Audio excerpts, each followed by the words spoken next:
où l'on commémore, entre autres choses, les 50 ans de la disparition de Jean Cocteau. Opium, poison de rêve, fumée qui monte au ciel.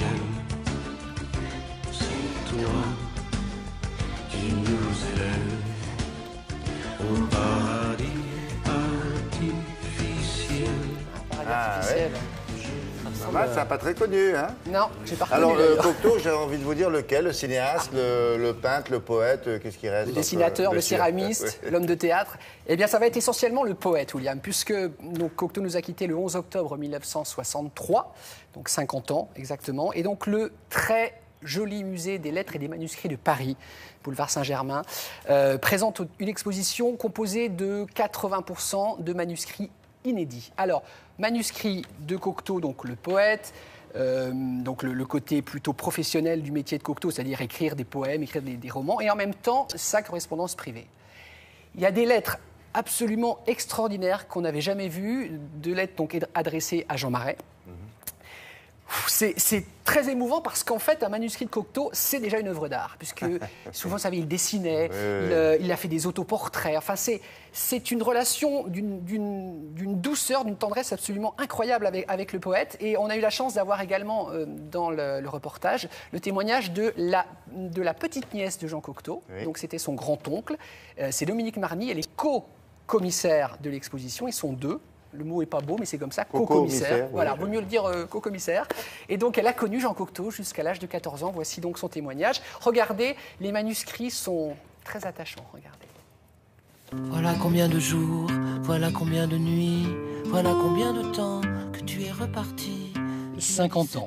50 ans que Jean Cocteau est parti. Et pourtant, on continue avec raison à louer son génie protéiforme.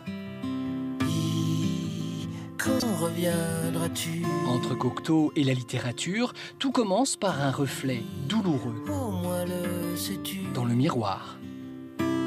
Cocteau ne s'aime pas, je trouve qu'il a un visage anguleux, des yeux saillants, un nez pointu. Enfin, il ne représente absolument pas l'idéal qu'il trouve dans la statuaire grecque, par exemple.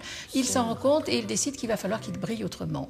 Et qu'il va briller par son esprit, par son brio, par son intelligence et par ses capacités à écrire, à dessiner et à donner des choses qui sont totalement inédites aux gens qui l'entourent. Jean Cocteau entre en poésie comme on entre dans les ordres. Il écrira ses premiers poèmes à l'âge de 17 ans. L'un d'entre eux s'intitule « La lampe d'Aladin ». Déjà, les mots et les dessins s'épousent à la perfection. Cocteau poète devient contre toute attente Cocteau le séducteur. Jean Marais rencontre Jean Cocteau quand il se présente pour une audition pour Oedipe-Roi. Et puis, il ne va plus voir Marais, il va avoir peur, au fond, de cet attrait qu'il a pour lui. Et un jour, il va le convoquer, il dit « J'ai 2 nouvelles à vous annoncer, vous allez avoir un rôle dans Les Chevaliers de la Table Ronde, ma prochaine pièce, mais il y a une catastrophe, je suis amoureux de vous. » Et Marais, qui est jeune et qui a envie de réussir, répond « Moi aussi », en n'en pensant pas un mot. Mais après, la relation va changer et effectivement, Marais va aimer Cocteau plus fortement, plus intensément qu'avec un élan amoureux. Cocteau écrira pour son jeune amant ses plus beaux poèmes. 1939, la guerre éclate, Jean Marais est mobilisé. Cocteau lui écrit « Mon Jeannot, je sais maintenant le mal dont je souffre et que je traîne, c'est toi, c'est vivre sans toi. Vivre sans toi est atroce, un supplice que je ne mesurais pas avant qu'il se prolonge. Si le bon Dieu ne me vient pas en aide, j'en mourrai. » Le manuscrit de La Belle et la Bête est le document fondateur. C'est le manuscrit du scénario du film que Cocteau a rédigé dès le printemps 1944, où il indique ses plans de mise en scène sur une colonne de gauche et sur la colonne de droite, ses dialogues. Il va également illustrer ce scénario de dessin de La Belle, de la Bête, sur des dessins à la plume. Et ce manuscrit tout à fait superbe, c'est le manuscrit fondateur de ce film. Et si vos filles refusent de mourir à votre place, jurez de revenir dans 3 jours, jurez! J'ai connu Jean Cocteau jusqu'à l'âge de 14 ans. Je le voyais essentiellement chez mes grands-parents, où il venait très souvent. Il avait cette élégance merveilleuse, mais en même temps qui était singulière et originale, ça me plaisait.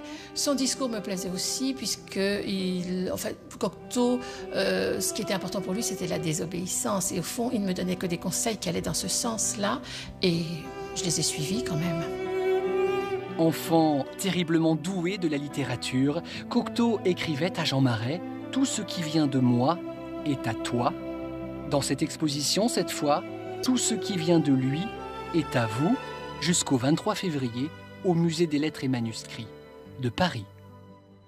Il n'y avait pas un endroit de la lettre qui était inoccupé. Et il écrivait dans tous les cas. Exactement C'est ça. beau. Hein. Exactement. Et sur les enveloppes, je crois qu'il dessinait aussi. Toujours. Ouais. Toujours, il dessinait. On reconnaît d'ailleurs le trait de Cocteau. Donc c'est jusqu'au 23 février. Sachez qu'il y a une autre expo, William, dans les jardins du Palais Royal à Paris, puisqu'il habitait rue de Montpensier, donc vraiment à côté du Palais Royal. Donc une expo photo de Cocteau dans son quartier. Et puis la co-commissaire Dominique Marny publie un très bel ouvrage qui raconte la vie de Cocteau. Jean Cocteau, le roman d'un funambule, édition du Rocher. Voilà, c'est la vie de Cocteau et elle a des souvenirs de son grand-oncle qu'elle distille dans ce livre.